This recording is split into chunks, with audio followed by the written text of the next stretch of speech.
Sejenak saja, izinkan Tuhan berbicara padamu lewat renungan ini. Judul, Taat itu menyangkal diri.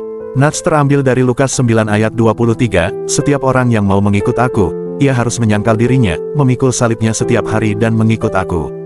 Saat Yesus berkata, menyangkal diri, ia memakai kata Yunani arneomai. Kata ini berarti menolak, melepaskan, bahkan memutus hubungan. Ini bukan sekadar menolak satu dua keinginan, tapi melepaskan hak atas diri sendiri, artinya, kita tidak lagi hidup menurut keinginan pribadi, tapi hidup tunduk pada kehendak Allah.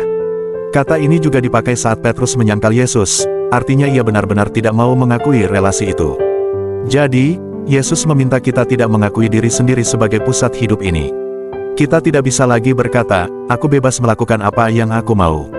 Tapi kita berkata, Tuhan, jadilah kehendak-Mu dalam hidupku. Menjadi orang Kristen bukan hanya percaya, tapi juga menyerahkan hidupnya untuk dikendalikan oleh Roh Kudus setiap hari, sebab kedagingan manusia juga terus ingin mengambil alih hidup kita.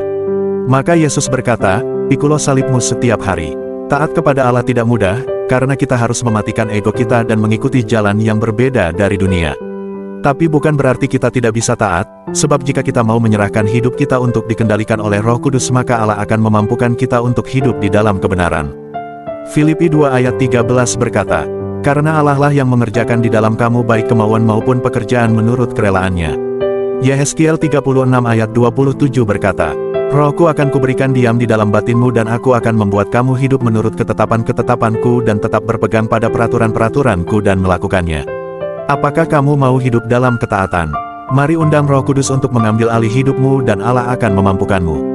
Mari kita berdoa, Tuhan, ajarku untuk menyangkal diriku, agar aku dapat benar-benar taat dan mengikut Engkau sepenuhnya. Biar bukan aku yang berkuasa atas diriku melainkan Roh-Mu yang kudus yang berkuasa atas diriku. Amin. Terima kasih sudah mendengarkan renungan sejenak saja, kiranya firman-Nya tinggal dalam hatimu dan menuntun langkahmu, kapanpun dan dimanapun kamu berada.